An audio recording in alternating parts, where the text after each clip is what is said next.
Hi everyone, welcome again to my YouTube channel. I am still Shirley Christiana and I really hope you've been learning a lot from my YouTube videos. So today I'm going to take you through Microsoft Excel. I'm going to introduce you to it and how you can use it. So let's explore how we can open it. So we simply go to search and we search Excel. So Excel is over here. Double click on it and wait for it to open.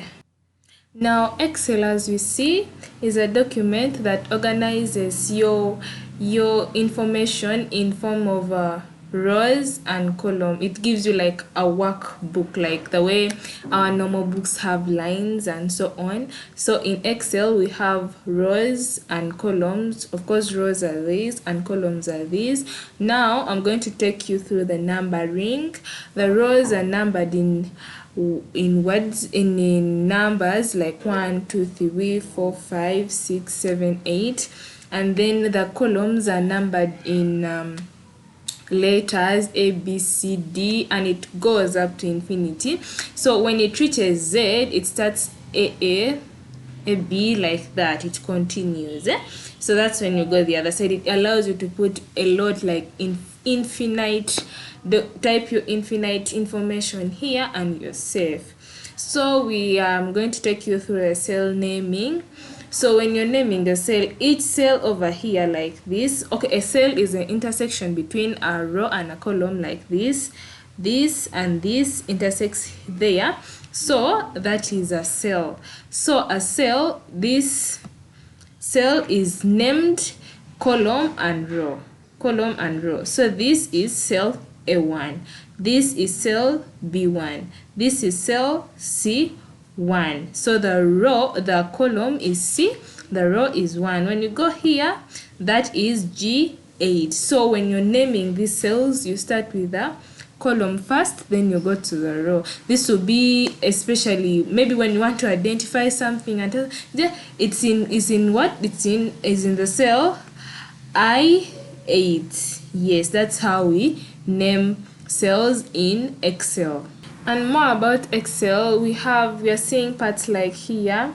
This is called the cell bar. So here the name of the cell will always appear there. It's a name box or a cell bar. So when you tap here, it will give you G5. That is where you always find the cell name in. And now here there is this long one. It's called a formula bar. When you type any kind of formula, because in Excel we are going to be using formulas and functions to manipulate stuff, it's going to always appear here. Like for instance, if we tap equals to and everything, our formulas will always be appearing in the formula bar. Yeah. And Excel is basically used to organize very many documents. You can use it to make reports. In making reports, you'll be able to type the